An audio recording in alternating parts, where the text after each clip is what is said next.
and the little thing is moving up and down. That is a technical term, the little thingy. Welcome back to my channel. Welcome to this video, and this video is in my no tool series where I'm going to show you guys how to do various things, diagnose certain issues without using any tools. So let me give you the scenario on this one. This is a 2017 Dodge Caravan. It came in with a door lock not working, just one door lock, driver's side door lock. All the other ones work. That's going to be a clue in diagnosing this problem. So I'm going to show you guys some things to check and eliminate. I'm not going to use any tools. Of course, if you have tools, or if you're in the field and you know how to do some diagnostic work, of course that will help. But I'm going to show you guys how to check a few things, narrow it down to one or two possibilities, and help you diagnose the issue. So the first thing I want to do is, of course, check the door lock. I want to check all the door locks and see if just this one isn't working. And then from there, I'm going to show you a few more things. So the first thing I want to do is actually test the door lock, and I'm going to do that by pressing the buttons here, the lock unlock button, and I'm just going to listen, as you can probably hear that. Those are the doors locking and unlocking, but not the driver's side. I'm still hitting the button and that piece is not going anywhere. But I go to the passenger side and hit the button, and that is working.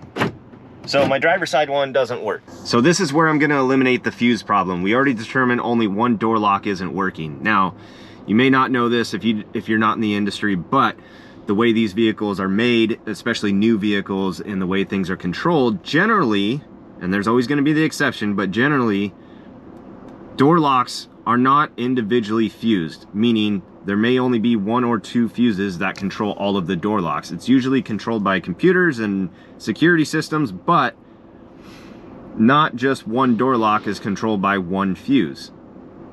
So if the other door locks are working, but only one isn't, it's pretty safe to assume that the fuses are going to be okay. Of course, we can test that with the test light, but the series is all about not using any tools. So possibly have a switch. But again, just like that fuse, I press the switch, all the other door locks are working. It's safe to assume that the switch works. And you can check with the key fob remote too. So we don't have a switch problem. We don't have a fuse problem. Could have a wire problem or a problem with the door lock itself. So we're going to check that. Pressing the lock unlock button, I'm looking at this driver's side, the little lock pin here. Now if I hold it real steady, and you can see it as I press the button, it has a little bit of movement in it. Or you can put your finger on it and press the button. That little bit of movement is telling me that something's happening with that door lock. Something connected to that is moving when I press the button, which means my switch works, my fuse is working. More than likely the wire is fine. I think it has something to do with the door lock itself. So at this point we determine it's probably not a fuse because all of the other door locks, they work. It's probably not a switch issue because again, all of the other door locks work when you press the button. So it's getting, the switch is doing something. Next we determine it's probably not a wire issue because like I said, you can hear it inside the door. You can grab this little lock pin up here. You can feel it do something. So there is some kind of signal getting down to the door lock inside the door.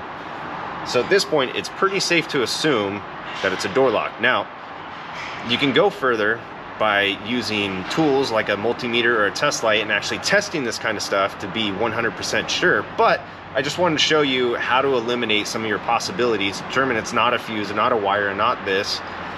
So if your car is in a shop with a similar problem and they're trying to sell you a control module or something else, at least you know the questions to ask, or this helps you diagnose it yourself and even fix it yourself.